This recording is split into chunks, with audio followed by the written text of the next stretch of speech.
Hola, muy buenos días a todos. Espero que todos se encuentren muy bien. Las personas que estamos en la sesión en vivo, las personas que van a ver la grabación, espero que les esté tratando muy bien estos primeros días de la facultad. Pues bueno, sean bienvenidos a este curso 2024 de anatomía en SmartMed. Sin duda es algo que a mí particularmente me apasiona bastante y pues bueno, espero poder transmitirles parte de esa pasión por la anatomía. Entonces, pues bueno. Vamos a comenzar con el primer tema, que es la introducción a la anatomía, lo sencillito que hay que aprender. Esto es algo que ustedes debieron de haber visto en estos primeros días de la facultad. En teoría, pues es una clase que se puede ir bastante rápido, pero con confianza. Si alguno de ustedes o tiene dudas en algún concepto, o no lo vio, o cualquier cosa que les haga un impedimento para aprender el tema, con confianza me pueden interrumpir, mandar mensajito, preguntar, alzar la mano, lo que ustedes quieran, pero no se queden con la duda, siempre pregunten, ¿vale? Entonces, bueno, vamos a ver el tema de introducción a la anatomía. Según el temario de la facultad, este primer tema se debió de haber visto del 14 al 16 de agosto, es decir, hace 2 días, básicamente. Entonces, bueno, pues aquí vamos a reverlo, por así decirlo. Entonces, lo primero que tenemos que analizar es qué cosa es la anatomía.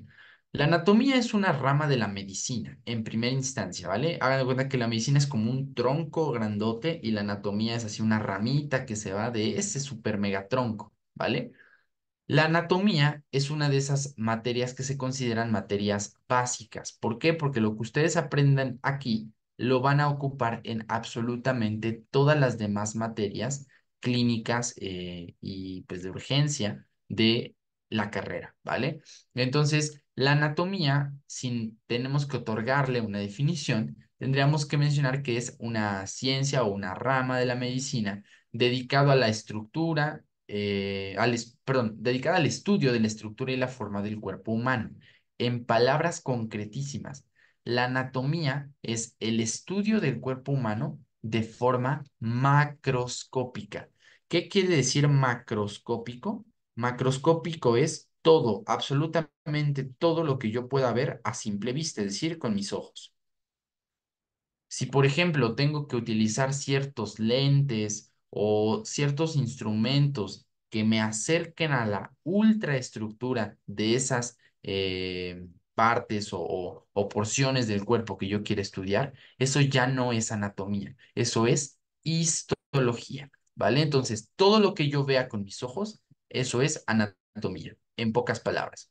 Como dato curioso para que lo tengan ahí en mente, la palabra anatomía viene del término anatomé, que significa cortar a través de. ¿Esto por qué? Porque pues la anatomía en sus orígenes y hasta la fecha se sigue haciendo, al menos en la Facultad de Medicina, eh, se aprende disecando, ¿vale?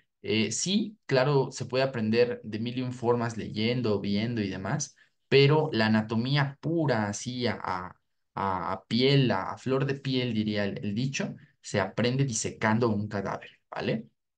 Muy bien. Entonces, debido a que la anatomía es una ramita de ese gran tronco, la anatomía a su vez tiene diferentes subramas. A esto lo conocemos como los tipos de anatomía. Entonces, ¿qué quiere decir esto? Si lo tuviéramos que colocar como una especie de diagrama para que lo entendamos, imaginen que este recuadro es la medicina en general. Medicina, ¿no? Entonces, de este se deriva un gran ramo que sería la anatomía. Pero esta anatomía tiene distintas aplicaciones o distintos tipos dependiendo de aquello que yo quiera estudiar.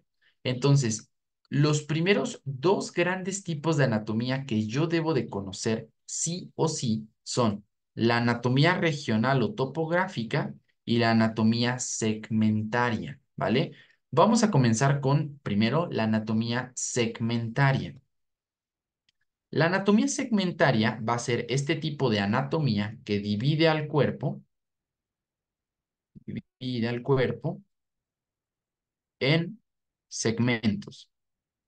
Y ustedes dirán, no, pues sí, está muy inteligente ese doc, ¿no? Anatomía segmentaria divide en segmentos. Pues sí, ¿no? Entonces nosotros tenemos que entender qué cosa es un segmento. Un segmento es una porción principal del cuerpo. ¿Y a qué nos referimos con una porción principal? Bueno, yo siempre explico este tema como si habláramos de un muñequito de bolitas y palitos, ¿vale? Entonces, fíjense, voy a dibujarles aquí la cabecita de un compañero, su cuello, todo su tórax, abdomen y pelvis va a ser este recuadro grandote, algo así. Bueno, quedó un poquito chueco, pero bueno. Y también tenemos a los segmentos. Un segmento aquí arriba, otro al otro lado y dos aquí abajo. Entonces, ahí tenemos a nuestro muñequito, ¿va? No, no nos interesa hacerlo muy anatómicamente preciso, solamente nos interesa tenerlo en cuenta. Ahora, ¿qué cosa hace la anatomía segmentaria? Pues agarra a este cuerpo y lo divide en sus porciones principales. Es decir, la anatomía segmentaria postula que el cuerpo se divide en una porción central, que sería esta de aquí, a la cual voy a conocer yo con el nombre de tronco. Y la anatomía segmentaria dice que a partir de ese tronco salen diferentes agregados. Entonces, voy a tener un agregado que se va hacia arriba, al cual voy a conocer como extremidad cefálica.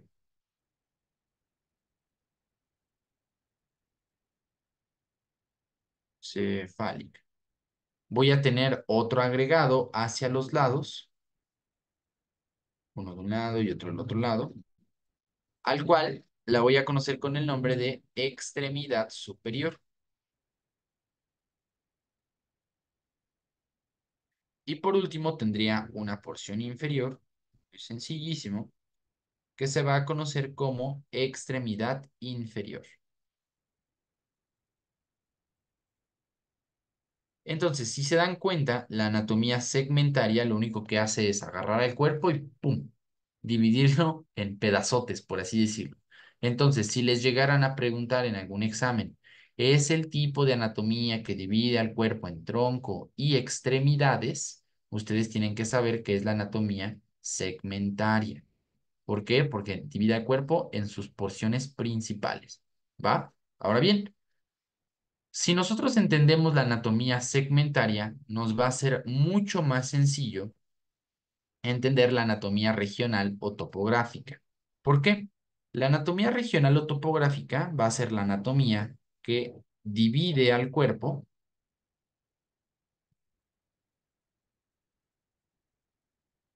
en regiones. Y ustedes dirán, no, bueno, doctor, hoy viene usted brillante, anatomía regional divide al cuerpo en regiones. Pues sí, ¿no?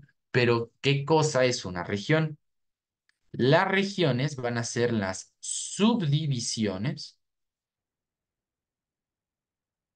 de los segmentos, ¿vale? Entonces, ¿qué quiere decir esto? Misma lógica. Si yo agarro a mi muñequito de bolitas y palitos, tendría aquí su cabecita, su cuello, su tronco, su extremidad superior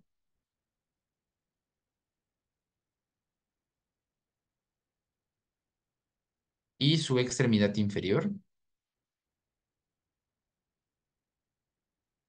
Pues la anatomía regional lo que nos dice es, ok, ahora agarra esas regiones y subdivídelas en partes.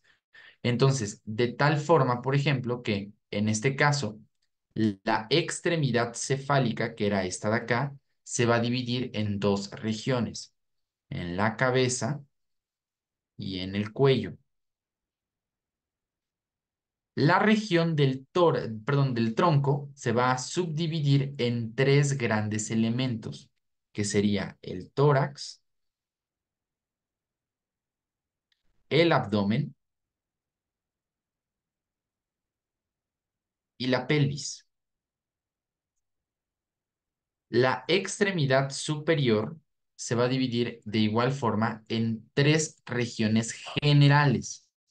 Ya veremos que cuando entremos al estudio de estas estructuras, estas regiones a su vez se pueden volver a subdividir, pero por ahorita nos interesa conocer lo general nada más. Entonces, la extremidad superior se va a dividir en tres grandes porciones, que sería la porción número uno, conocida como el brazo, la porción número dos, conocida como el antebrazo, y la porción número tres, conocida como la mano, ¿vale? Y por último, la extremidad inferior, a su vez, también se divide en tres grandes porciones, que sería la porción número uno, que se conoce como el muslo, la porción número dos, que se conoce como la pierna, y la porción número tres, que se va a conocer como el pie. De tal forma que, por ejemplo, mientras la anatomía segmentaria divide al cuerpo en cuatro grandes segmentos, por así decirlo, la anatomía regional nos divide al cuerpo en 11 regiones, ¿va? Si no me creen, pues les vamos a contar. Entonces, cabeza, uno; cuello, 2; tórax, 3; abdomen, 4; pelvis, 5; brazo, 6; antebrazo, 7; mano, 8; muslo, 9; pierna, 10; pie, 11. Entonces, la anatomía regional divide al cuerpo en 11 regiones, ¿va? Cada una de estas regiones son las regiones que vamos a ir estudiando dependiendo del bloque de anatomía que estemos cursando. Ahorita este primer bloque nos va a competir estudiar únicamente a la cabeza y al cuello. Solamente eso. ¿Va? Muy bien. Listo. Ahora bien, ¿por qué se llama a esta anatomía regional? También la podemos conocer como anatomía topográfica. ¿Por qué? Pregunta para ustedes. Alguien quizás ya lo sepa porque quizás estuvo en el curso propedéutico, o quizás lo sabe porque se lo dijeron en sus clases, o quizás lo sabe porque lo leyó. ¿Alguien sabe qué cosa hace un topógrafo o qué hace la topografía? ¿No? ¿Estudia el relieve? Cerca la bala, sí, estudia parte del relieve. Sería las capas de la piel. Bueno, Ex- Ajá. estudia las capas del mundo, ¿no? Pero sería ahorita Exacto. como las capas de la piel. Eso, muy bien, doctor, efectivamente. La topografía sí estudia el relieve, parte del relieve de la Tierra, pero también estudia sus campos, o sea, sus capas, mejor dicho, ¿no? Entonces, si ustedes recuerdan, pues la Tierra está formada de el manto, el núcleo, bla, bla, bla, bla, bla. Todas las cosas que ya no me acuerdo, pero bueno, ¿por qué les recuerdo esto? Porque esta anatomía regional también es conocida como anatomía topográfica por un hecho en particular, porque no solamente le basta con hacer 11 regiones de estudio, sino que dice, ok, por ejemplo, si voy a estudiar el brazo, ahora le voy a estudiar sus capas. Y entonces la anatomía topográfica lo que va a realizar es estudiar al cuerpo con base en sus capas de superficial a profundo. Por regla, en en la mayor parte del cuerpo, las capas básicas anatómicas de superficial a profundo son las siguientes. Siempre la primera capa va a ser la piel. Si yo corto la piel y veo lo que está debajo, voy a encontrar al tejido celular subcutáneo. ¿Qué quiere decir esto? La grasita que todos tenemos. Sí, todos tenemos grasita debajo de la piel, ¿va? Si yo corto este tejido subcutáneo, voy a encontrar una membrana bien delgadita, casi casi parece plástico. Y a esa estructura se le conoce como fascia. De esta fascia ya hablaremos cuando estudiemos el tema de músculos, ¿va? Si yo corto la fascia, voy a encontrar a los músculos. Y si yo corto los músculos, voy a encontrar al hueso. En el caso de que sean estructuras huecas, como lo es el tórax o el abdomen, pues encontraría a todos los demás órganos después de los huesos, ¿no? O sea, si yo corto el esqueleto del tórax, voy a encontrar al corazón, a los pulmones, etcétera, ¿vale? Entonces, estas son las capas básicas del cuerpo, las capas básicas de superficial a profundo. Y esto se estudia gracias a la anatomía topográfica, que también es conocida como anatomía regional, porque divide el cuerpo en 11 regiones. ¿Dudas hasta este momento de los tipos de anatomía, Docs? ¿Todos súper mega claros? Sí, sí. Como sugerencia, si alguno no puede o no quiere activar el micro, no hay ningún problema, pero solamente para medio sondear y saber que vamos bien, pongan algún emoji que ustedes quieran y ya yo voy viendo que vamos sondeando y todo va chévere, ¿va? Entonces, bueno, estos son los dos tipos de anatomía más difíciles. Vamos con los siguientes anatomías. Tenemos a la anatomía sistémica. La anatomía sistémica, su nombre lo dice, va a dividir al cuerpo en sistemas. ¿No? Vaya la redundancia, en sistemas. Esto quiere decir que voy a agarrar al cuerpo humano y lo voy a empezar a estudiar con base en sus componentes sistémicos. Entonces, por ejemplo, tenemos una parte de la anatomía sistémica que estudia única y exclusivamente a la piel y a sus agregados, que serían los folículos pilosos, las glándulas sudoríparas, las glándulas sebáceas, etcétera. ¿Alguno de ustedes sabe cómo se llama ese sistema que se compone de piel y demás? ¿Sistema ¿Es el tegumentario? tegumentario? Exactamente, muy bien a las dos, efectivamente. Este es el sistema tegumentario. Muy bien, efectivamente. Ahora, siguiente.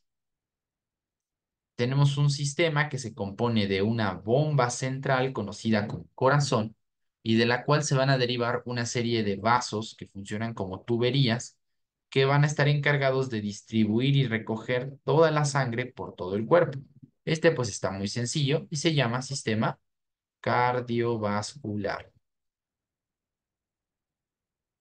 Tenemos un sistema que inicia en la boca y que es un único tubo, literalmente solo es un tubo que va cambiando su forma y sus características. Pero prácticamente, aunque suene medio raro decirlo así, todas las personas tenemos conectadas la boca con el ano, básicamente porque es un mismo tubo. Lo que inicia en la boca termina en el ano. Y eso se conoce como el sistema digestivo. ¿Va? Tenemos otro sistema dentro de la anatomía sistémica que estudia al encéfalo, que es toda la estructura nerviosa dentro de la cabeza, y a esta serie de cables que se derivan para llegar a distintas partes del cuerpo a distribuir impulsos nerviosos. Pues muy sencillo, este es el sistema nervioso. Y por último, no, casi por último, tenemos a la suma de estos dos sistemas. Tenemos una anatomía sistémica dedicada exclusivamente a estudiar músculos y otra dedicada exclusivamente a estudiar huesos. Pero, pues, podemos condensar a ambas anatomías dentro de la anatomía del sistema osteomioarticular. ¿Qué es el sistema osteomioarticular? Pues es el sistema que se compone de hueso, por eso el prefijo osteo, mio, que significa músculo, y articular, que significa articulaciones. ¿Vale? Y por último, pues ahora sí, no menos importante, el sistema compuesto por nariz, vía respiratoria, laringe, tráquea, bronquios, pulmones y demás cosas que vamos a ver en su momento, que sería el sistema respiratorio. Entonces, si se dan cuenta, la anatomía sistémica, más que estudiar a la cabeza, al cuello, al tórax, a los brazos, la anatomía sistémica no se mete en esas broncas y empieza a decir, no, a mí me vale eso, yo voy a estudiar el cuerpo como si fueran sistemas. Y entonces voy a estudiarle primero toda la piel y todos los agregados, luego le voy a estudiar todos los vasos sanguíneos y el corazón, luego todo el tubo digestivo y demás, ¿no? Entonces, como dato, hay un libro muy famoso que se basa en la anatomía sistémica, que es el libro de García Porrero. Este libro está disponible en la carpeta de Google Drive, pero si ustedes lo revisan, verán que cuando entran y hojean el libro, es un libro que pues justo te dice, anatomía del sistema respiratorio y te empieza a describir todo, todo, todo y no se sale de eso hasta que te describe todo. Entonces, dependiendo de cómo quieran ustedes estudiar la anatomía, tienen que escoger un libro en particular. Si quieren estudiar la anatomía como si fueran sistemas, García Porrero es quizás el mejor libro para hacerlo. En la Facultad de Medicina no tenemos una anatomía sistémica como tal, estudiamos más una anatomía regional o topográfica. ¿Por qué? Pues porque primero estudiamos cabeza y cuello, luego tórax y miembro superior y demás. Entonces, para esta anatomía regional existen dos libros muy buenos. Bueno, así que ustedes digan que son los mejores, pues tampoco, pero al menos son los más importantes y que sí o sí, ustedes no pueden salir de anatomía sin decir que, eh, ustedes no pueden salir de anatomía sin haber hojeado este libro, que es el Moore y el Gray. Estos dos libros sí o sí para la anatomía regional o topográfica, ¿vale? De igual forma están en la carpeta de Google Drive, entonces los pueden consultar, ¿va? Muy bien, bueno. Punto y aparte, sigamos con los tipos de anatomía.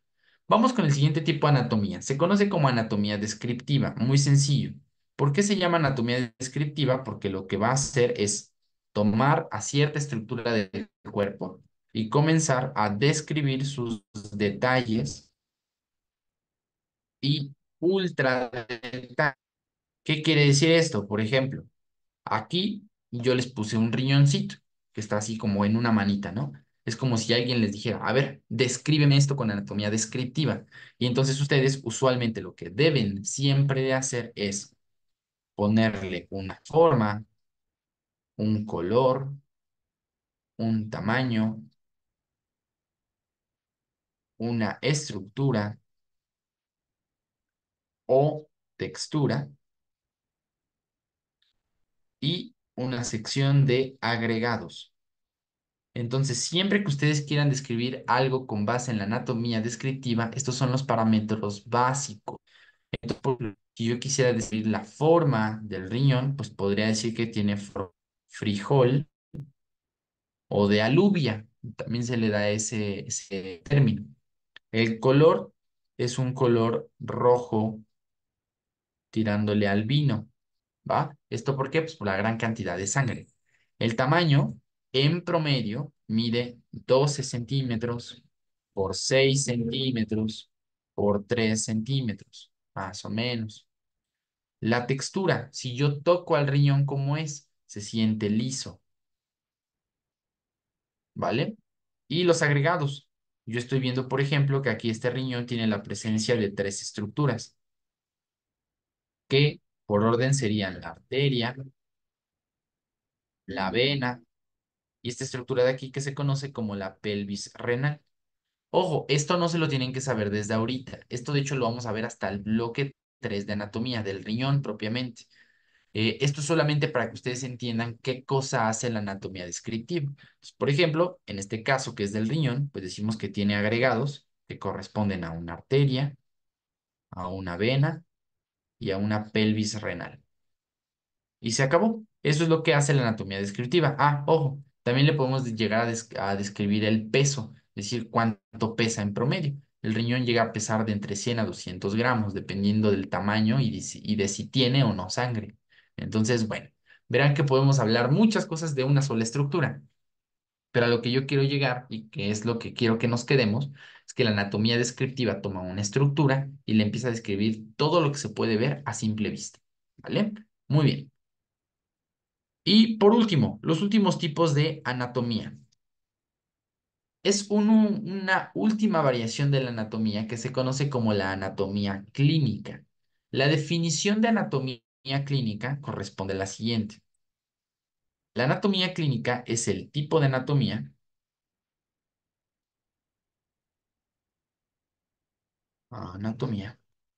que se realiza junto a la cama del paciente. Y esta tiene la finalidad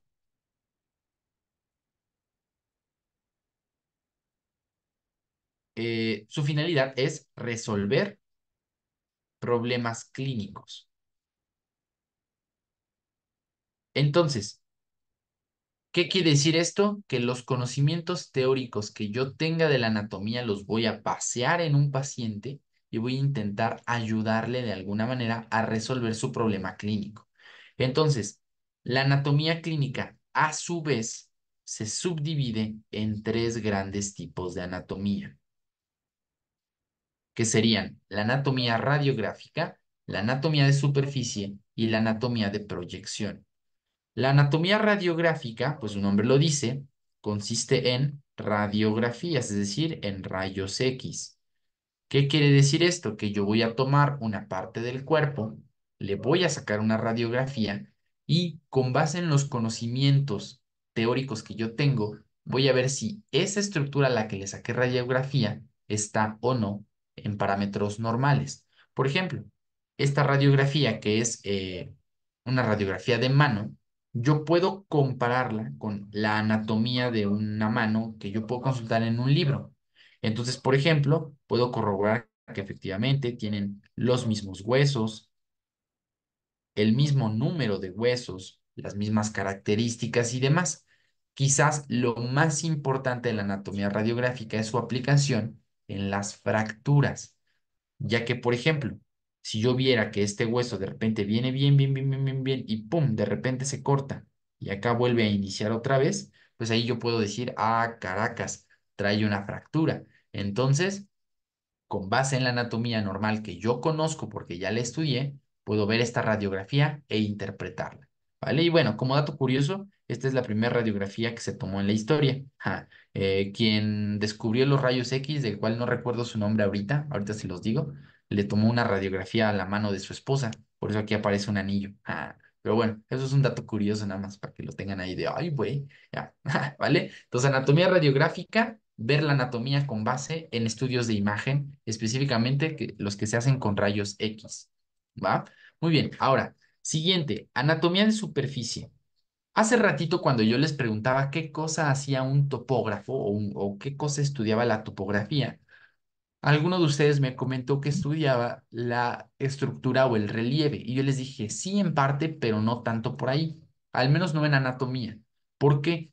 Porque hay una anatomía que sí estudia al cuerpo con base en sus bordes, relieves,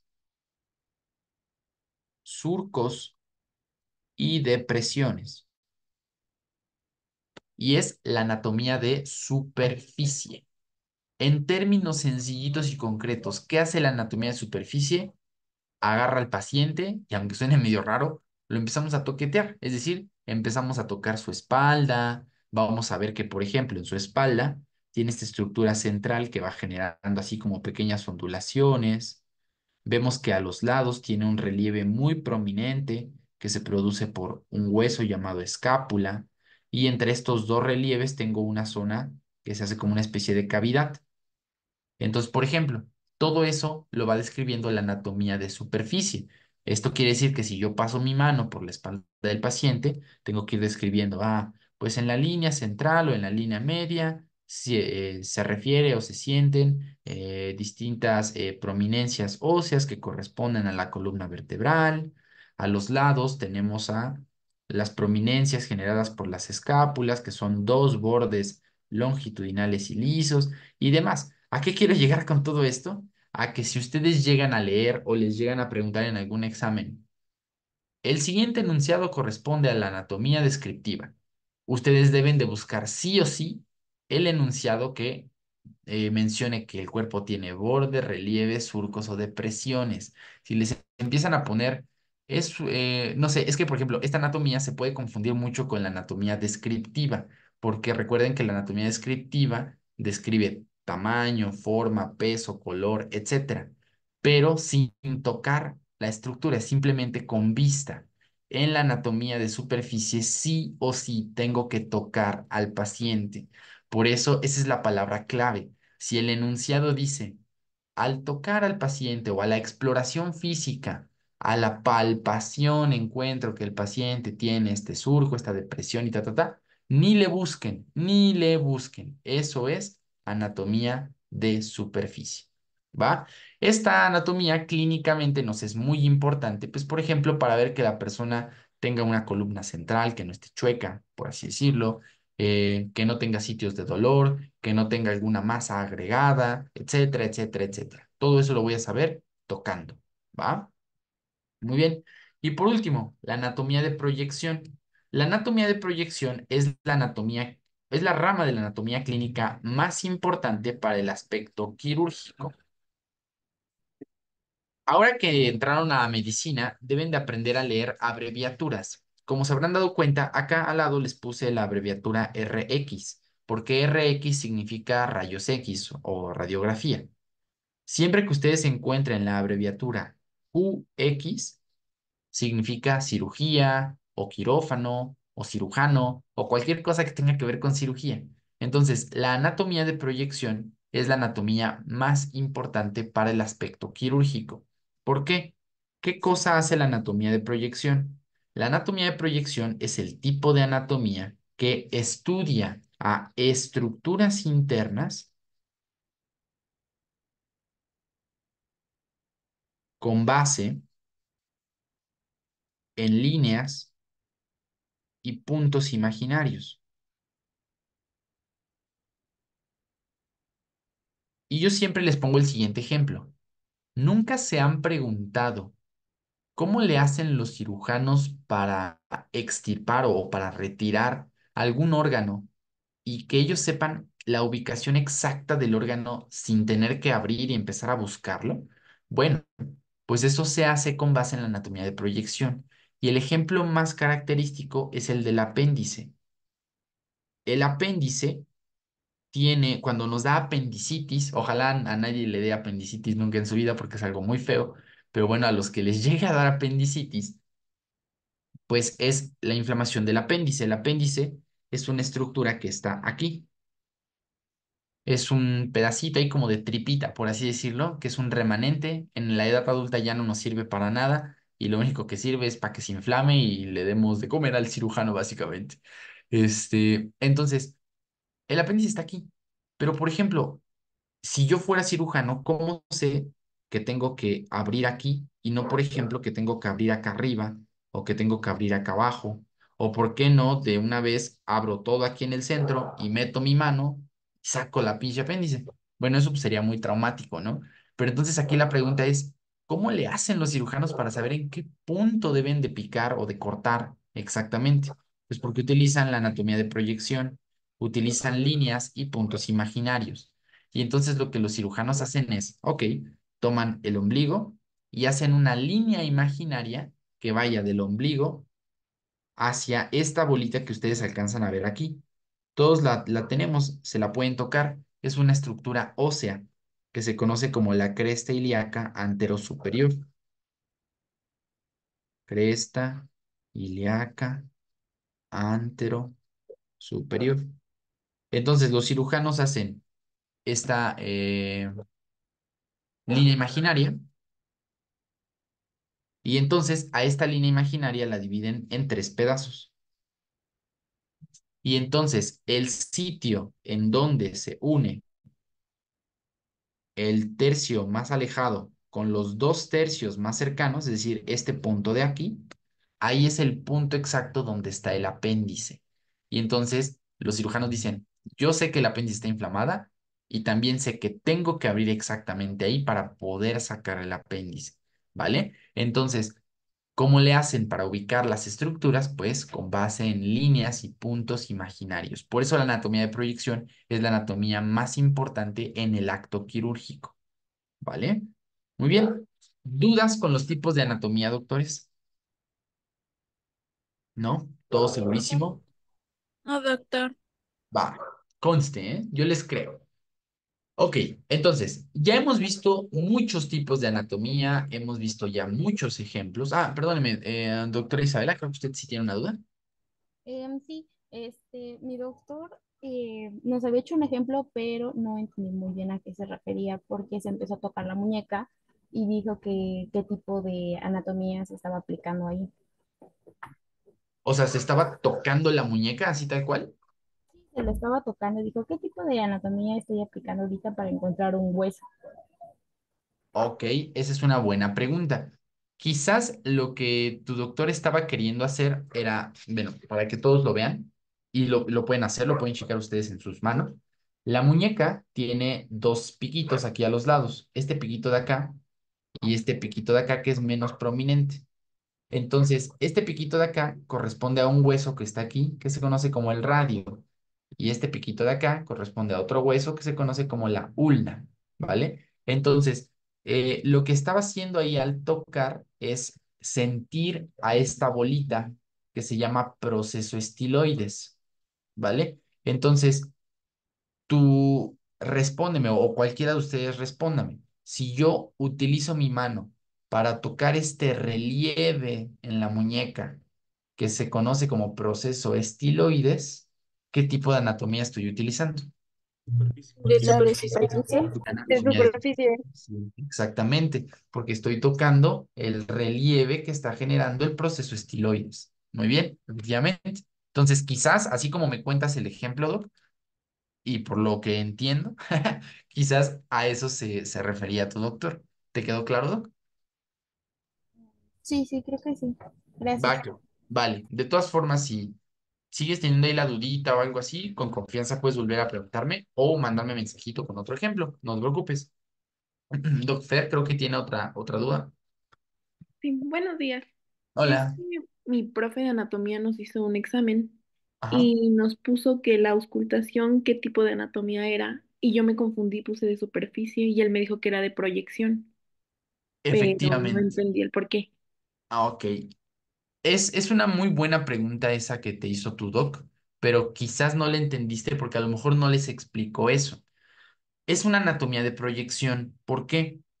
Porque cuando nosotros escuchamos el corazón, imagina, aquí les voy a dibujar un tórax. Este sería el cuello, las clavículas, los brazos y aquí el tórax, ¿no? ¿Puedes repetir cuál fue el ejemplo? Es que no escuché bien.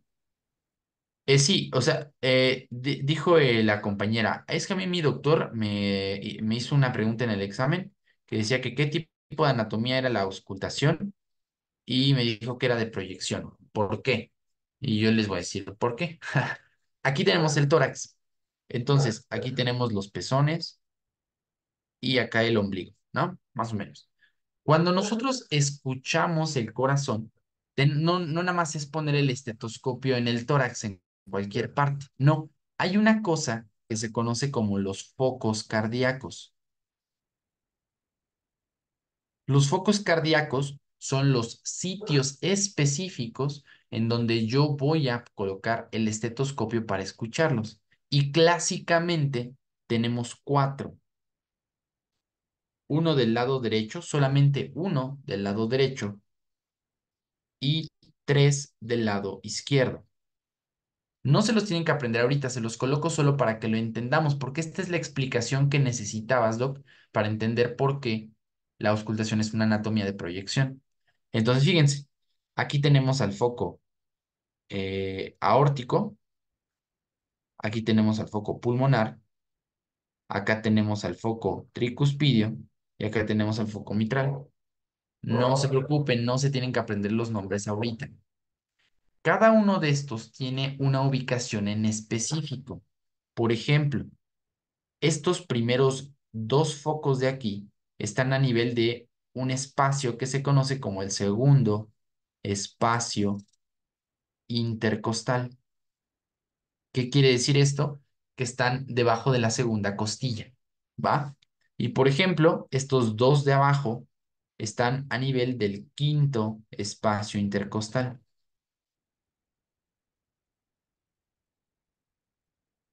Entonces, ¿por qué están ahí? ¿O por qué a alguien se le ocurrió colocar esos focos de auscultación en esos espacios en específico? Bueno, pues porque aquí escuchamos estructuras del corazón que están debajo de estos espacios. Es decir, este foco se llama foco aórtico, este de aquí, porque aquí abajo va pasando la aorta. Aquí la coloco en línea punteada para que entiendan que va pasando por abajo. Este foco de acá se llama foco pulmonar porque abajo va pasando una arteria que se conoce como arteria pulmonar. Y estos focos de acá abajo se conocen como tricuspideo y mitral porque así se llaman unas válvulas que están dentro del corazón, que curiosamente están justo, o escuchamos el ruido, justo debajo de estos espacios. Entonces, ¿por qué la auscultación es una anatomía de proyección? Porque con base en espacios o líneas imaginarias, puntos imaginarios, yo puedo escuchar lo que está dentro del tórax. Entonces, como sigue utilizando puntos imaginarios o líneas imaginarias, sigue siendo anatomía de proyección. Por eso ese ejemplo corresponde a anatomía de proyección. ¿Te quedó claro, Doc? Sí, muchas gracias. Perfecto. ¿Alguna otra duda? ¿No? ¿No? ¿Seguros? Ok, va.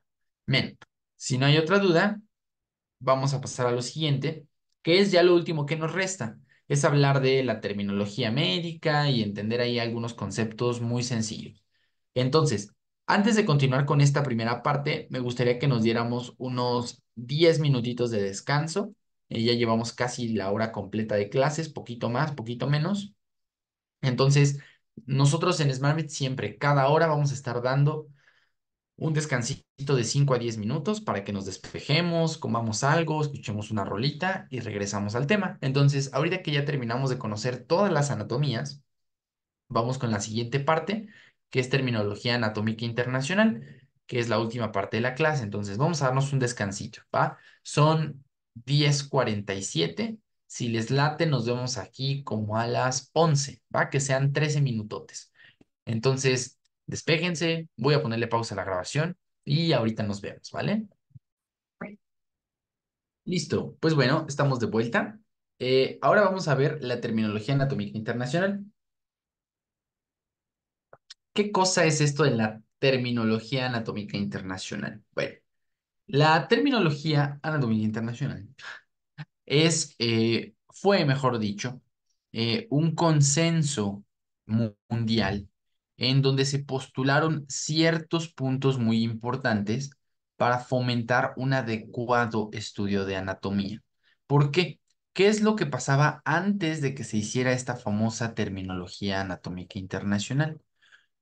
Lo que sucedía era lo siguiente, imagínense, eh, pónganse en contexto de que no había internet y no había demás cuestiones.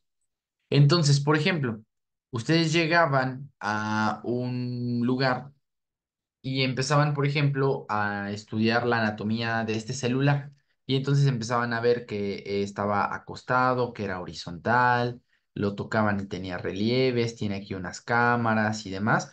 Y entonces ustedes se quedan con esta imagen y dicen, ah, es que la anatomía es así. Y de repente viajan a otra parte del mundo y descubren que ese mismo celular, en vez de estudiarlo así, ellos lo estudian así. Y entonces, por ejemplo, lo que para ustedes estaba en la derecha, que eran las cámaras, a este nuevo lugar al que llegan, ahora está en la parte de arriba y no en la derecha. Y viceversa, viajaban a otro lugar y ahora en vez de estudiarlo así, resulta que lo estudiaban así, por enfrente. Y entonces resulta que por enfrente todo es liso. Entonces, ¿a qué quiero llegar con este ejemplo medio chusco? A que antes de que se postulara la terminología anatómica internacional, la anatomía se prestaba a muchos malos entendidos, porque cada quien estudiaba la anatomía como quería. Por ejemplo, agarraban a una persona, un cadáver, y algunos lo disecaban acostado, otros lo disecaban parado, tal cual, como si estuviera colgando con unos tirantes. Otros lo empezaban a disecar por la parte de la espalda.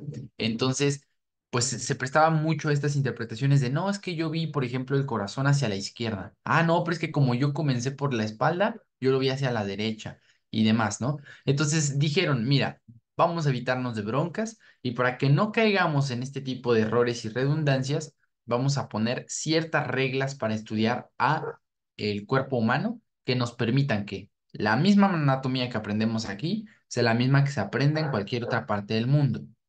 Entonces, los postulados de la terminología anatómica internacional son los siguientes cinco en específico, o cinco principales. Uno, el cuerpo humano adquiere una posición anatómica estándar, de la cual hablaremos ahorita.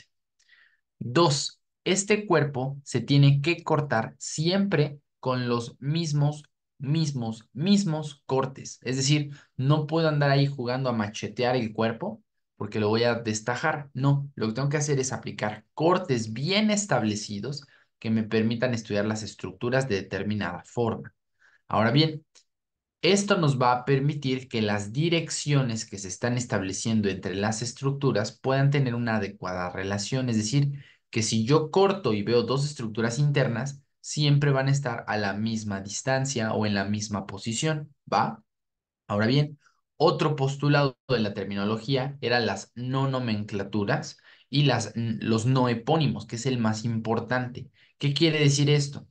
Si ustedes leen libros, sobre todo bibliografía viejita, verán que hay muchas estructuras que se les pone el nombre de la persona que lo describió. Por ejemplo, encontrarán la famosa prensa de Herófilo, el surco de Silvio, el canal de Roleando, etcétera, etcétera, etcétera, etcétera, ¿no? Pero eso anatómicamente no nos dice nada. O sea, sí está muy chévere saber quién fue Galeno, quién fue Rolando, quién fue Silvio, etcétera, etcétera, etcétera, pero anatómicamente para aprender la estructura no nos dice información. Entonces, para fines académicos y de aquí en adelante para toda su vida, traten de no utilizar epónimos o si los van a utilizar, menciónenlos como un agregado nada más. Por ejemplo, si van a mencionar, no sé, que hay un poro en el pulmón que se llaman poros de Koch. Bueno, digan, es que antes se llamaban poros de Koch, ahora se llaman poros alveolares, ¿no? Y cosas así. Entonces, siempre que vayan a utilizar epónimos, mencionen el nombre actual, mencionen cuál era el viejito, ¿vale? Pero de preferencia no utilicen epónimos. Entonces, estos puntos son los más importantes de la terminología médica internacional, anatómica internacional, perdón. De este vamos a tomar específicamente estos primeros dos, ya que son los más importantes. Y lo primero que vamos a describir es qué cosa es el sujeto anatómico y qué cosa es la posición anatómica, porque aunque no lo crean, son dos cosas diferentes, pero que se parecen mucho. Fíjense, el sujeto anatómico es propiamente el cuerpo de estudio. Y este sujeto anatómico, así como lo ven en esta imagen, debe de cumplir con algunas características básicas. Las que no deben jamás de olvidar son la edad, el peso y la estatura. Si ustedes revisan un libro de anatomía, el que ustedes quieran, que tenga imágenes didácticas de anatomía, verán que usualmente todas las personas que aparecen ahí tienen en promedio una edad de 30 años. Es decir, muy difícilmente, a menos de que sean libros muy especializados o con algún tinte en específico, pero muy difícilmente vamos a encontrar en un libro de anatomía imágenes con anatomía en niños o imágenes con anatomía en ancianos, por ejemplo, porque la anatomía en niños y en ancianos es diferente en algunas cosas. Entonces, la edad promedio en donde nos parecemos todos anatómicamente es en promedio a los 30 años, porque es el sitio en donde dejamos de desarrollarnos.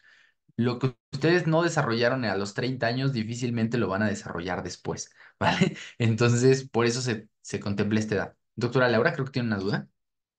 Sí, doctor, es que mi doctor nos comentó que la edad del sujeto anatómico era de 35 años porque en ese tiempo se terminaba de osificar. Ay, no recuerdo qué estructura nos dijo eso, qué tan Ujú. cierto es.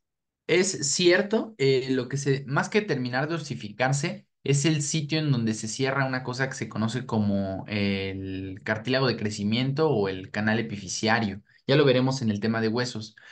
Efectivamente, de hecho, para allá iba, estos rangos que les voy a dar no son del todo ciertos, es decir, no es que a 30 años y ya no crecí, no, siempre existe un promedio y siempre se le dan de 5 más menos, es decir, una edad promedio que siempre van a encontrar de sujeto anatómico es desde los 25 hasta los 35 años.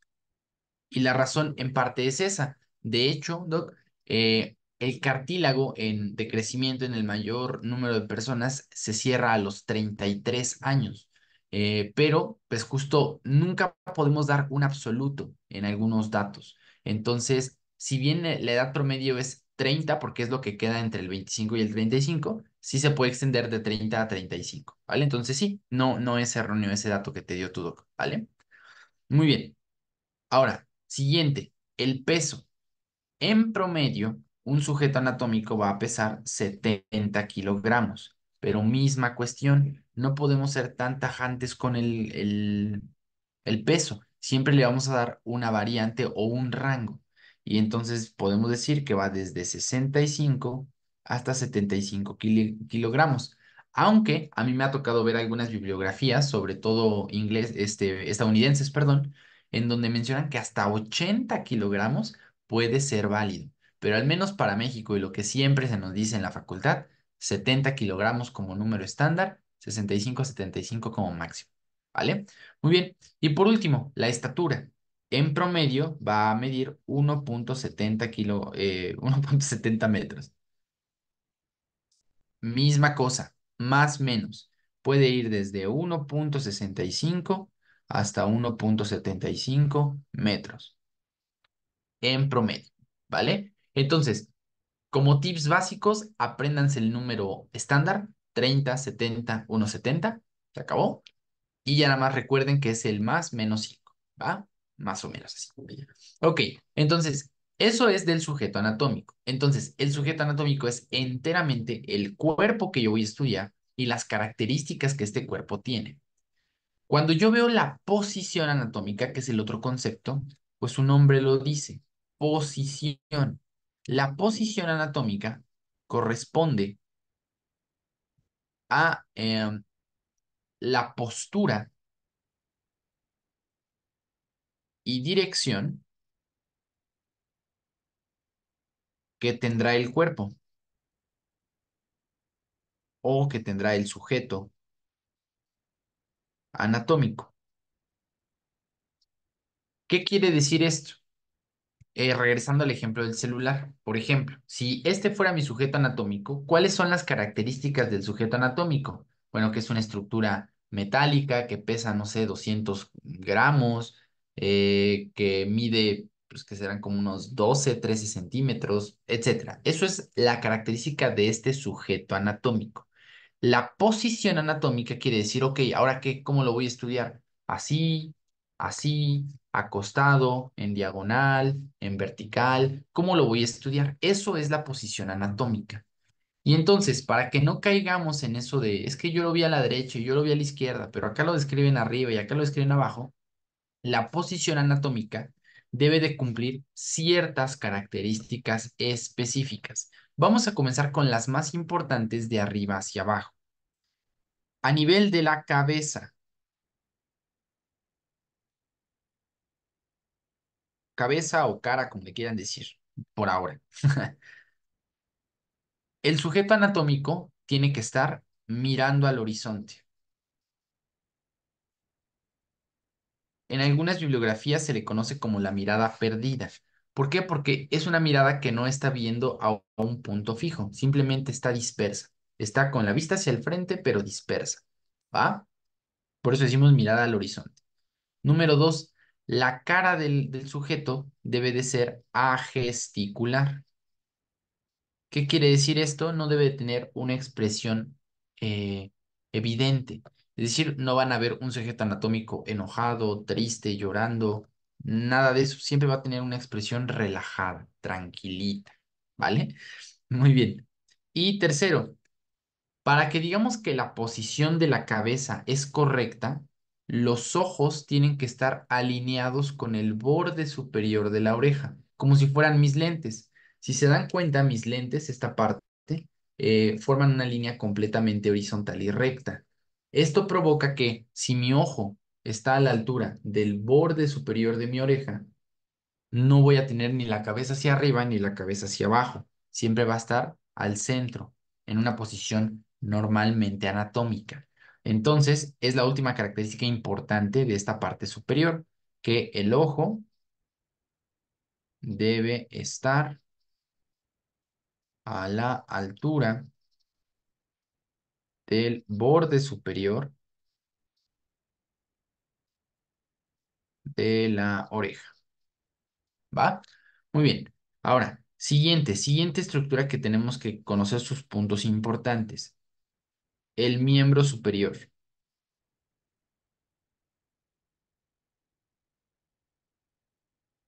El miembro superior tiene que estar lateral y paralelo al tronco. ¿Qué quiere decir esto? Bueno, aquí no tengo mi muñequito, ya mañana les explicaré eso con mi muñequito, lo van a conocer. Pero bueno, vean mi tórax y mis brazos. Decir que es lateral y que es paralelo al tórax quiere decir que mis brazos van a estar aquí.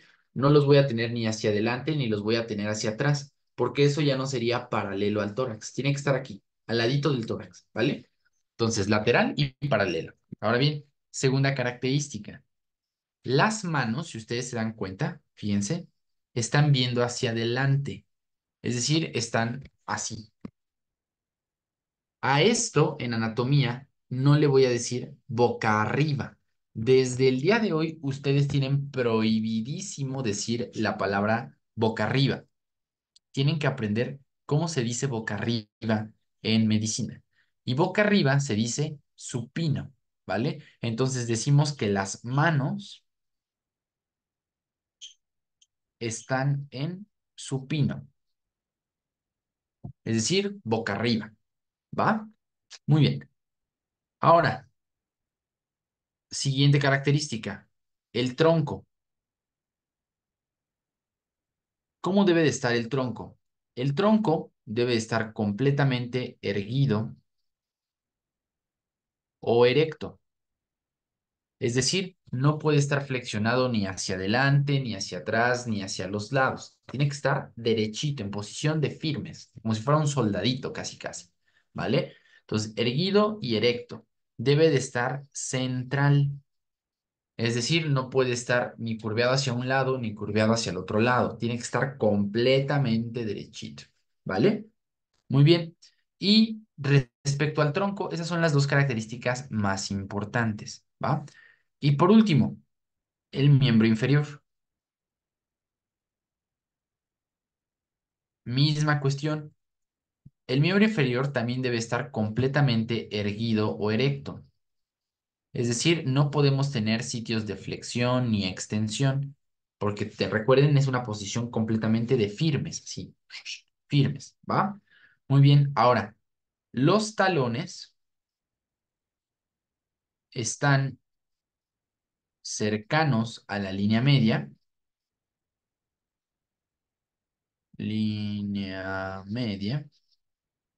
y los dedos del pie claramente están discretamente separados de la línea media. ¿Qué quiere decir esto? Que cuando yo veo el piecito de esta persona, veo que sus talones están más cerquita entre ellos de lo que están los dedos de los pies. Los dedos de los pies están un poquito más alejados. ¿Por qué? Porque si ustedes se paran derechitos, lo más frecuente es que ustedes pongan sus piecitos como así. Si estos fueran mis pies, pondrían los talones juntitos y las puntas ligeramente hacia afuera. Si ustedes se paran así bien derechitos con pie derecho, eso es ergonómicamente incómodo. Y de hecho eso favorece a la formación de algo que se conoce como el pie plano, que ya después veremos si quieren un tema como de aplicación clínica, qué cosa es eso del pie plano. Pero bueno, en condiciones normales y anatómicamente, los pies siempre se acomodan en una discreta separación de las puntas de los dedos, ¿vale? Entonces, por eso la posición anatómica consiste en talones cercanos a la línea media y las puntas o los deditos discretamente alejados, ¿va? Muy bien. Y se acabó. Eso es lo más importante de la posición anatómica. Entonces, de verdad me interesa mucho saber, ¿queda claro cuál es la diferencia entre sujeto y posición anatómica? Sí, doctor. Va, ok. Sí. Conste, al final hay unas cuantas preguntitas, pero de todas maneras les quiero hacer una pregunta ahorita yo. Si de repente en un examen así se llegan a encontrar una pregunta que dice, Eh, la siguiente característica corresponde al sujeto anatómico. Y les colocan. eh, es un sujeto de 90 kilogramos. Opción B, tiene una cara gesticular. Opción C, tiene los miembros superiores a los lados del tronco. Y opción D, mide 1,70 metros. ¿Cuál sería la opción correcta? De 1,70 metros. Exacto, la opción D, ¿no? 1,70 metros. La primera no, pues porque no pesa 80 kilos, pesa en promedio 70 kilos. Muy bien. Y las otras dos eran características de la posición anatómica, ¿vale? Entonces sí hay que ser muy enfáticos en eso. Ahora, antes de pasar, se me estaba pasando una última característica del sujeto anatómico, lo acabo de recordar. Y es que, si bien estas son las tres principales, hay una cuarta que se agrega dependiendo de la bibliografía. No todos la mencionan, pero pues la vamos a colocar nosotros. Si ustedes se dan cuenta, este sujeto anatómico, fenotípicamente, es imposible que yo pueda distinguir si es hombre o es mujer. ¿Por qué? Porque no tiene una región genital bien diferenciada. Entonces, decimos que el sujeto anatómico estándar es asexuado. Es decir, fenotípicamente no podemos diferenciar si es hombre o mujer. ¿Va? Y ya. Muy bien. Listo. Ok. Doctor, Dígame. una duda, ¿qué significa bipedestación? Bipedestación, claro. Bipedestación significa que está parado sobre sus dos pies. Es decir, es es una posición en donde el sujeto tiene sus dos pies sobre el suelo. Bi de dos. Pedestación viene de la palabra podos, que significa pie. Entonces, bipedestación sobre sus dos pies. Y esa también es una característica del sujeto anatómico, que está en bipedestación. ¿Sí te quedó claro? Gracias. Sí, Va. doctor, gracias. Vale, vale. ¿Alguna otra duda? No, no, va, cámara. Muy bien. Entonces, si entendemos qué cosa es el sujeto anatómico y qué cosa es la posición anatómica, ahora vamos a entrar al concepto de planimetría. ¿Qué cosa es la planimetría? La planimetría es una herramienta de la anatomía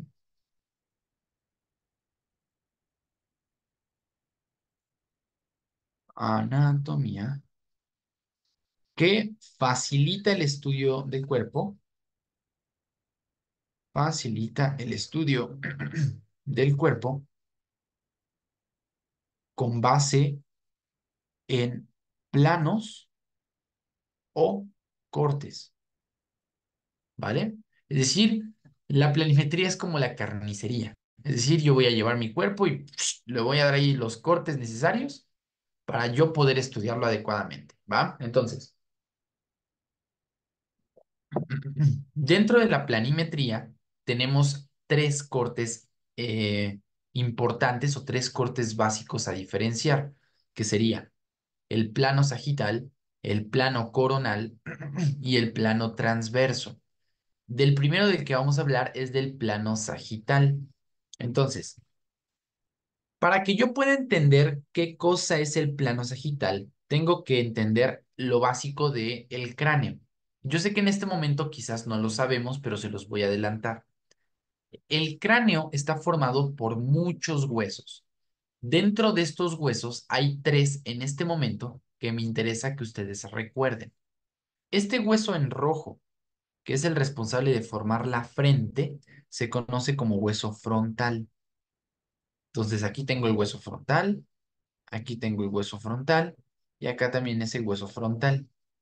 Esta primera imagen es una vista del cráneo, pues de vista lateral, ¿no? Es decir, estoy viendo el cráneo de ladito. Estas dos que están aquí al lado son una vista superior. ¿Qué quiere decir esto? Que yo me paré aquí arriba del cráneo y lo estoy viendo de arriba hacia abajo. Y entonces cuando lo veo de arriba hacia abajo, veo al hueso frontal hasta adelante, pues contribuyendo a la formación de la frente, ¿no? Muy bien, ahora, detrás de los huesos frontales encuentro estos huesos de aquí, que son los huesos parietales. Tengo un parietal derecho y un parietal izquierdo. Cuando veo la vista superior, observo los mismos huesos aquí. Tengo un hueso parietal aquí y tengo otro hueso parietal acá. Acá igualito. Parietal y parietal. Si en este momento se están preguntando por qué este cráneo de aquí abajo es diferente al cráneo de acá arriba, es decir, si se dan cuenta el de abajo tiene aquí esta estructura en forma de rombo y esta en forma de triángulo, es porque este cráneo de aquí abajo corresponde a un niño, mientras que este de aquí corresponde a un adulto, ¿va? Pero en esencia es lo mismo.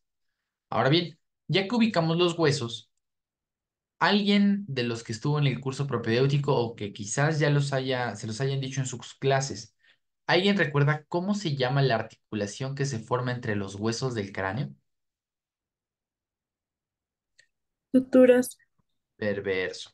Suturas. Excelente. Entonces, estas suturas son la unión de los huesos del cráneo. Tenemos muchas, pero en este momento nos importa solamente una, que es la sutura que se va a dar entre los huesos parietales, que sería esta de aquí, y que en una vista superior la vería aquí. Este punto de unión entre los huesos parietales se va a conocer como la sutura sagital. Y ustedes dirán, ok, doc, está chido su cotorreo, pero ¿y entonces para qué me está explicando esto? ¿Por qué me interesa a mí conocer la sutura sagital? Bueno, gracias a esta sutura nace el plano conocido como plano sagital o plano medio sagital, que sería su nombre más correcto. Plano medio sagital.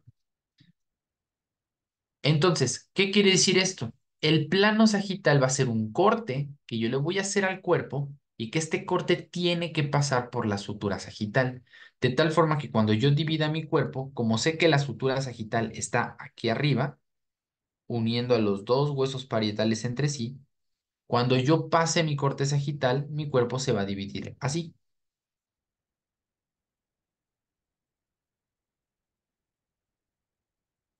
así mero, ¿vale?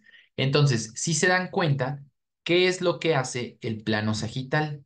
Me va a dividir al cuerpo en una mitad izquierda y en una mitad derecha. Entonces, eso es algo que no deben de olvidar jamás, pero así jamás, dice el meme, de, de los cortes. Entonces, de todos los cortes deben de recordar su nombre, por dónde pasa, cómo divide al cuerpo y por último, qué conceptos nacen de él.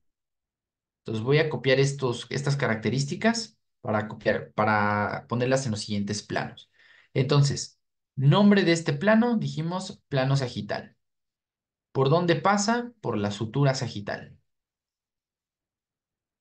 ¿Cómo divide al cuerpo? En derecho y en izquierdo. ¿Y cuáles son los conceptos que nacen de él? Los vamos a ver aquí, conceptos derivantes. Entonces, fíjense, voy a dibujar una vez más mi muñequito de bolitas y palitos, muy sencillo, no me interesa hacerlo anatómicamente correcto.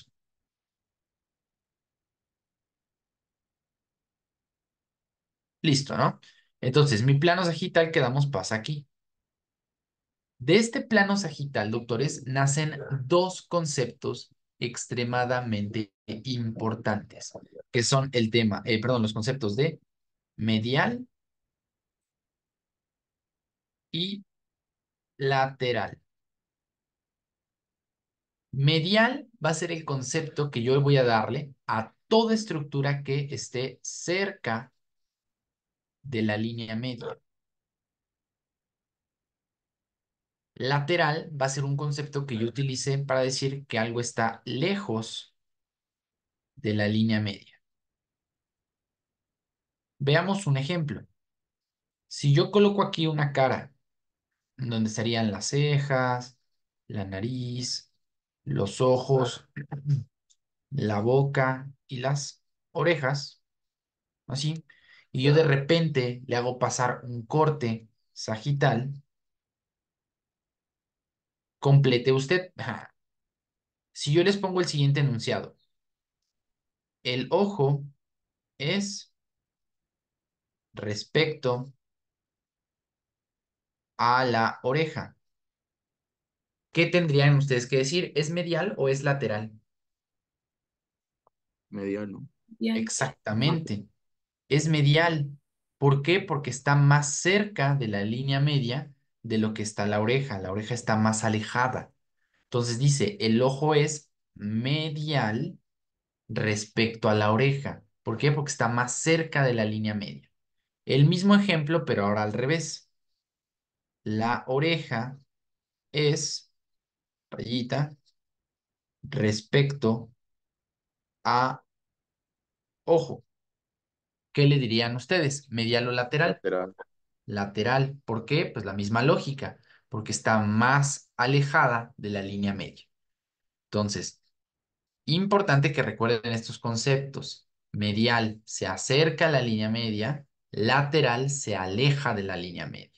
¿Va? Muy bien. Listo, ya tenemos el primer plano. Vamos con el segundo plano. Plano coronal. Misma lógica. Antes de ver el plano coronal, tengo que conocer a los huesos del cráneo. Entonces me voy a brincar directo a poner los nombres. Yo ya sé que este es el hueso frontal y que estos de acá son los huesos parietales. Parietal derecho, parietal izquierdo. Acá ya nada más les voy a poner las iniciales. Frontal y los dos parietales. Quedamos que la unión de los huesos se llama sutura. Ahora bien, aquí la sutura que me interesa es la sutura que se forma por la unión de los parietales con el hueso frontal, que sería esta sutura de aquí. Este sitio donde se están uniendo los parietales con el frontal se va a conocer como sutura coronal, ¿vale? De tal forma que cuando yo haga un corte de mi cuerpo, en esta imagen casi no lo voy a poder observar. Para poder observar el plano coronal, tendría que ver a mi cuerpo de una vista lateral. Esto quiere decir que yo vería aquí la carita, la nariz, la oreja, el ojito y la boca, su cuello, su tronco y su pie, ¿no? Esta es una vista lateral del cuerpo, por así decirlo. Entonces, si yo sé que la sutura coronal está aquí, cuando yo pase el corte, voy a ver cómo cortamos aquí así.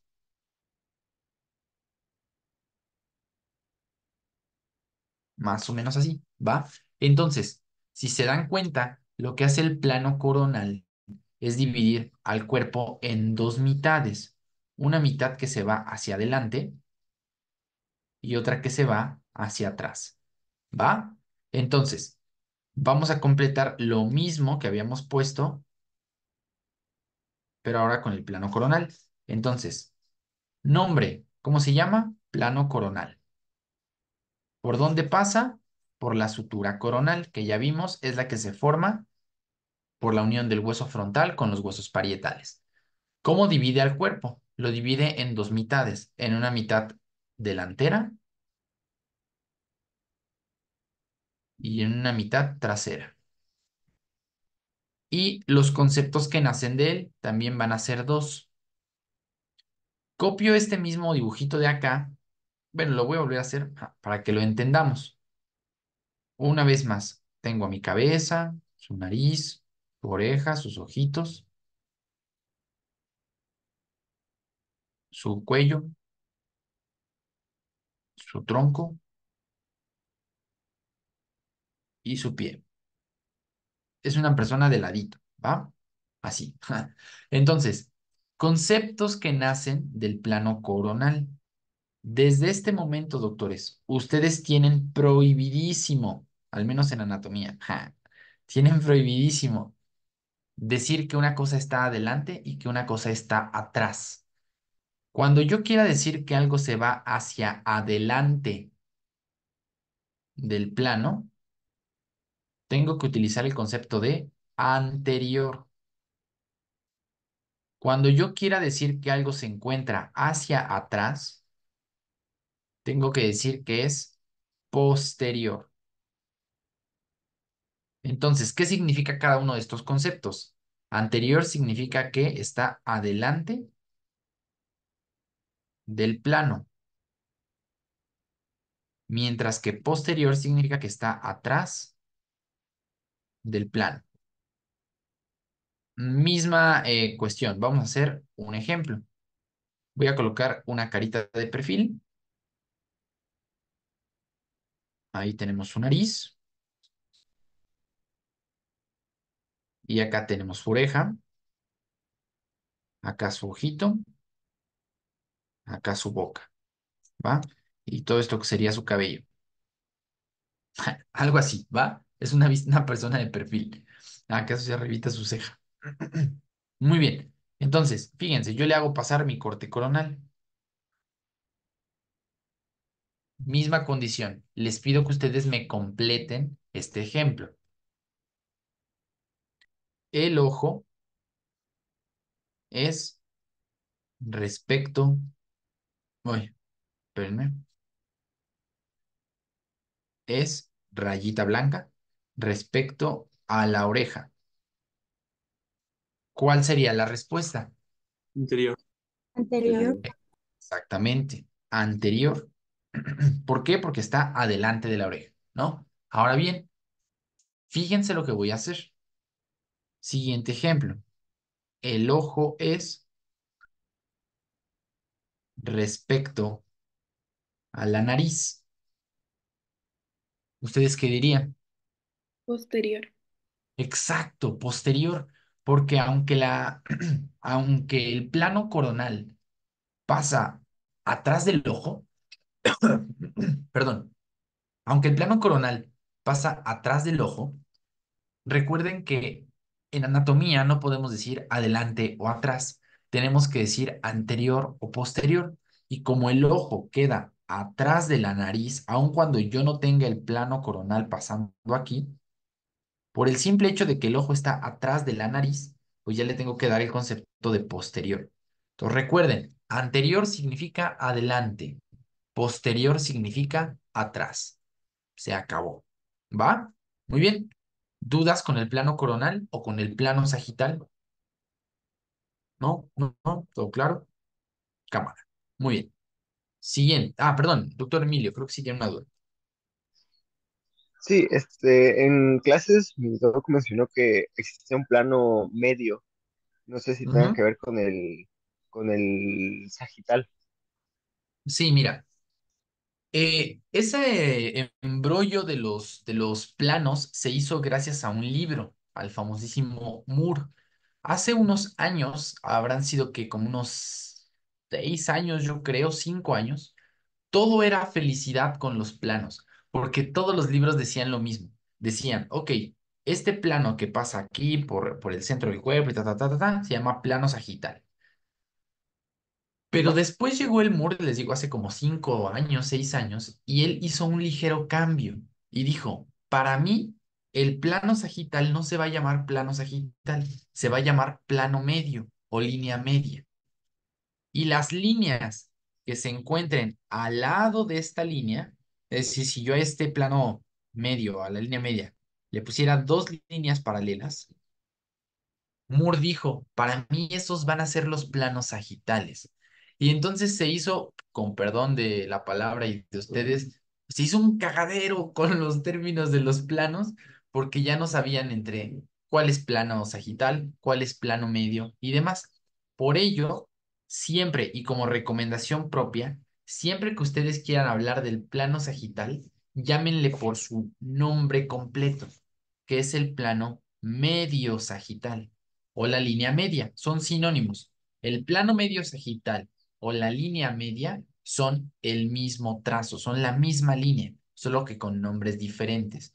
Entonces, como recomendación, díganle sobre todo plano medio sagital para que siempre que ustedes hablen, recuerden que es esta línea que pasa por el centro del cuerpo y no otra línea. Entonces, a eso se refería su doctor, a que quizás el plano sagital es diferente que el plano medio, pero eso se lo debemos al libro Moore, porque él fue el que hizo esa sujeción y mira que terminó haciendo un cagadero.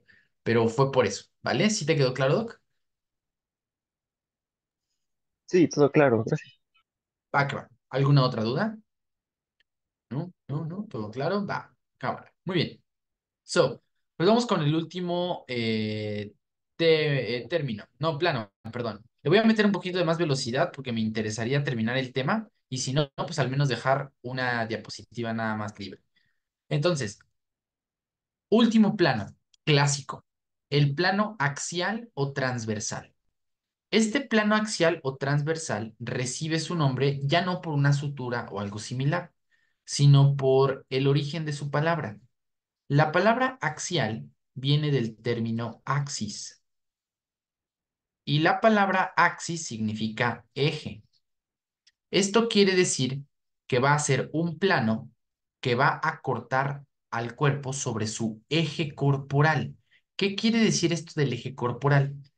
El eje corporal no es más que decir en qué posición está el cuerpo. Si ustedes se dan cuenta, el cuerpo humano está más vertical que horizontal. Es decir, está más parado, por así decirlo, que acostado. Entonces, el eje axial dice, ok, si el cuerpo humano tiene una dirección vertical, pues yo voy a atravesarlo. Y entonces, cuando el plano transversal lo atraviesa de manera recta. Bueno, me quedó un poquito chueca esa línea, pero así, así más o menos, ¿va? Entonces, fíjense, voy a colocar aquí en línea punteada lo que sería el eje corporal, que recuerden, es más vertical que horizontal. Una característica, y esto es pregunta de examen, doctores, les presento lo que vamos a estar viendo durante muchas clases. Siempre que yo les coloque una carita feliz en alguna parte, significa que eso es una pregunta de DEPA casi, casi asegurada, porque casi siempre lo preguntan, ¿va? Entonces, pregunta de examen clásico de anatomía. ¿Cuál es la característica esencial del plano axial o transversal? Que cuando pasa y corta el cuerpo, genera un ángulo de 90 grados. Si el eje no genera un ángulo de 90 grados, entonces eso no es un plano axial, es un plano oblicuo. Eso quiere decir que podemos cortarlo así, o podemos cortarlo así, o mucho más así, o mucho más así. Pero si no corta al cuerpo y lo parte exactamente a 90 grados, eso no es un plano axial o transversal. Entonces eso es regla, ¿va? Entonces genera un ángulo de 90 grados.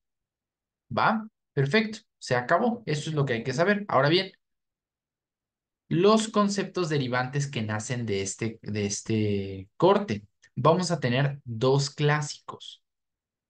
Si algo queda por arriba de este corte, se va a conocer como superior. Pero si algo queda debajo de este corte, lo vamos a conocer con el nombre de inferior. Entonces, superior queda por arriba del corte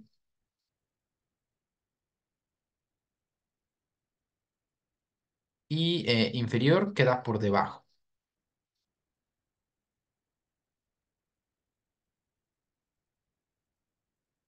¿Va que va? Muy bien. Ahora, mm, en anatomía no tanto, pero en otras materias como lo es embriología, por ejemplo, llegan a utilizar un par de conceptos diferentes. ¿Cuáles son? Utilizan como sinónimo de superior el concepto cefálico y como concepto de inferior los conceptos podálico o caudal. ¿Por qué? El concepto cefálico viene de la palabra céfalos y la palabra céfalos significa cabeza. Entonces, decir que algo es cefálico significa que está más cerca de la cabeza. Entonces, por eso se pueden utilizar como sinónimos, pero como recomendación, no lo hagan. Porque, por ejemplo, si ustedes quieren describir estructuras que ya están en la cabeza, pues suena medio raro decir, por ejemplo, que el ojo es cefálico a la boca. Sí, está más arriba de la boca, pero pues los dos están en la cabeza, ¿no? Entonces, por eso suena raro. Entonces, como recomendación, mejor digan superior, nada más. Pero si llegan a escuchar el término cefálico, tampoco se espanten, ¿va? Ahora bien, mismo caso con la palabra inferior. Decir que algo es podálico, la palabra podálico viene de la palabra podos, y la palabra podos significa pie. Entonces, decir que algo es podálico significa que está más cercano a los pies y como los pies pues son la parte más inferior del cuerpo, pues se toma como concepto, sinónimo, ¿vale? Ahora bien, mismo caso con la palabra caudal. La palabra caudal viene de la palabra cauda y cauda significa cola. Esto, tal cual, aunque suene raro, significa que está más cercano a la cola, es decir, a la región glútea de las personas. Entonces, como podemos decir, por ejemplo, que la cabeza, no, perdón, que el ombligo es caudal a la cabeza, pues sí, eso es cierto, porque el ombligo está acá abajo y la cabeza está acá, ¿vale? Pero pues no podemos decir a ciencia cierta que algo es caudal si se encuentra debajo de la región de la colita, básicamente, pues porque la colita ya se habrá quedado ahí arriba, ¿no? Entonces, ¿a qué quiero llegar con esto? ¿Podemos llegar a utilizar estos conceptos como sinónimos? Sí, sí se pueden llegar a utilizar, pero como recomendación personal, no es lo más correcto. ¿Por qué? Porque podemos prestarnos a malas interpretaciones entre si las dos estructuras están en la cabeza, si las dos estructuras ya no están cercanas a la parte de la colita y demás. Entonces, para evitarnos de esas broncas, mejor digamos superior e inferior. Superior si queda por arriba del corte, inferior si queda por abajo del corte. Con eso me doy por bien servido, ¿va? ¿Dudas respecto a la planimetría? No, no, no, no. Todo súper claro. Ah, doctora Nau. Sí, mi duda Ajá. es que Ujú. en el plano axial, o sea, sí entendí, bueno, entendí que se divide porque es más vertical el cuerpo que horizontal, pero, por ejemplo, la parte que se saca en la parte central, la línea que se saca central, se saca dividiendo la línea axial en dos. A ver, ¿cómo? ¿Me puedes repetir tu Ajá, pregunta? es que ve que saca una línea media, Ajá, donde se fue de los noventas, esa línea cómo se sacaba. o sea, ¿la línea roja te refieres o la línea negra? Sí, la roja, pero, ajá. Ah, ya te entendí. Ese es una buena pregunta y es una buena observación. Yo aquí, esta línea la puse a nivel del ombligo porque es como el sitio estándar en donde pasa el plano axial, ya que podemos decir que el ombligo está a la mitad del cuerpo, es decir, como a un punto central. Pero una característica del plano axial es que, como se los había comentado, no nace de alguna estructura en específico como los cortes pasados. Por ejemplo, el corte sagital se llamó así pues porque pasó por la sutura sagital. El plano coronal se llamó así porque pasa por la sutura coronal. Pero el plano axial no tiene un sitio de referencia anatómica por el cual deba de pasar. ¿Qué quiere decir esto? Que, por ejemplo, tal cual yo al cuerpo humano lo puedo empezar a filetear en cortes, de tal forma que yo le puedo ir pasando cortes así, a la altura que yo quiera, a la altura de la cabeza, del cuello, del tórax, y siempre, siempre de los siempre, se van a seguir llamando planos axiales. ¿Por qué? Porque la única característica que deben de cumplir es que generen un ángulo de 90 grados al pasar por el cuerpo. De ahí en fuera yo puedo poner el plano axial en la parte del cuerpo que yo quiera, siempre y cuando genere un ángulo de 90 grados. Y de hecho, Doc, aquí aprovecho para explicarles algo. ¿Se acuerdan que les había dicho que luego me marihuaneo y me pongo ahí a hablar de otras cosas? Esta es la explicación de un estudio, quizás alguno de ustedes ya se lo han hecho o tendrán algún familiar o conocido que por ahí les habrán dicho de algo de una tomografía. La tomografía, el nombre completo del estudio es TAC. ¿Por qué? Porque TAC significa tomografía axial computarizada. ¿Qué cosa es esto? es donde te meten en una especie de dona metálica grandotota, te meten dentro y entonces te empiezan a sacar imágenes de tu cuerpo. Y las imágenes salen con esta lógica, porque van a ver el interior de tu cuerpo haciendo ángulos de 90 grados en tu cuerpo para empezar a ver el interior de las estructuras. Entonces, por eso el plano axial no tiene un sitio específico para pasar. Se suele colocar en el ombligo para facilitar la vida, pero quédense con esa idea. El eje axial puede pasar a cualquier nivel del cuerpo, ¿vale? ¿Te quedó clara tu duda, Doc, o te revolví más? Con confianza, ¿eh?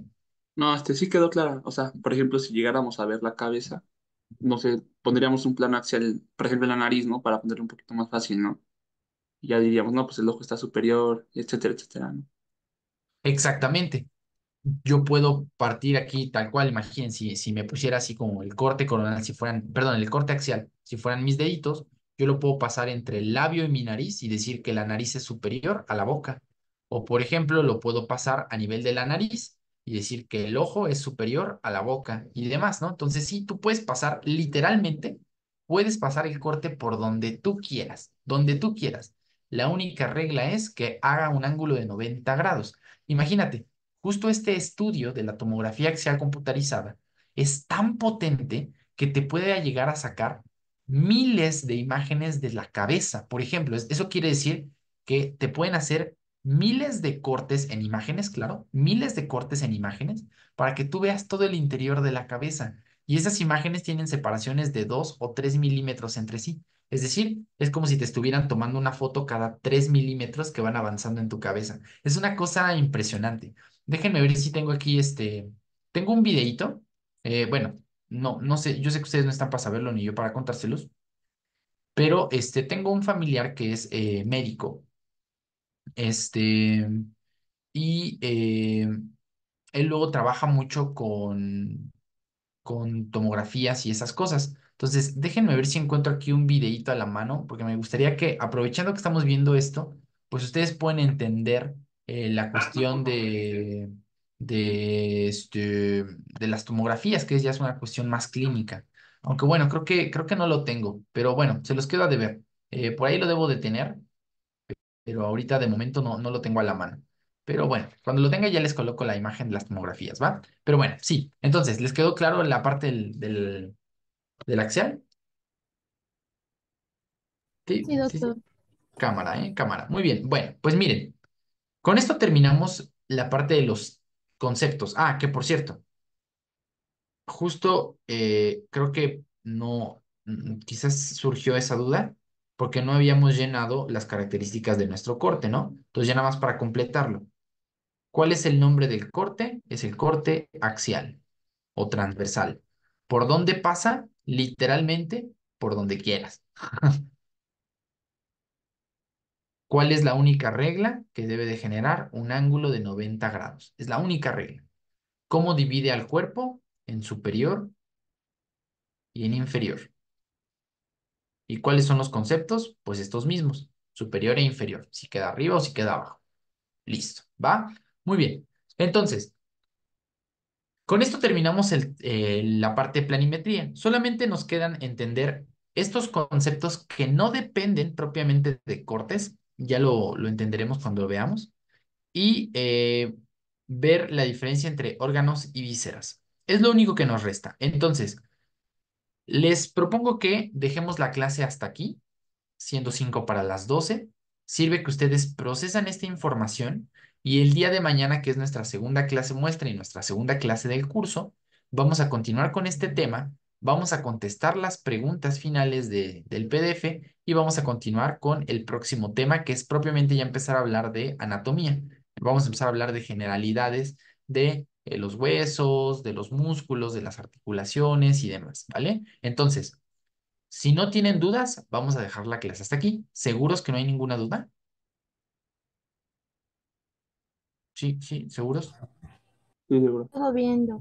Todo Va, bien, doctor. Todo cámara, ¿eh? claro. Muy bien. Bueno, pues si no hay dudas, déjenme parar la grabación. Saludos a las personas que vayan a ver la grabación. Espero que haya sido de su agrado. Cualquier duda, comentario, un gusto, me pueden mandar un mensajito y lo contestamos, ¿vale? Bye bye, cuídense mucho.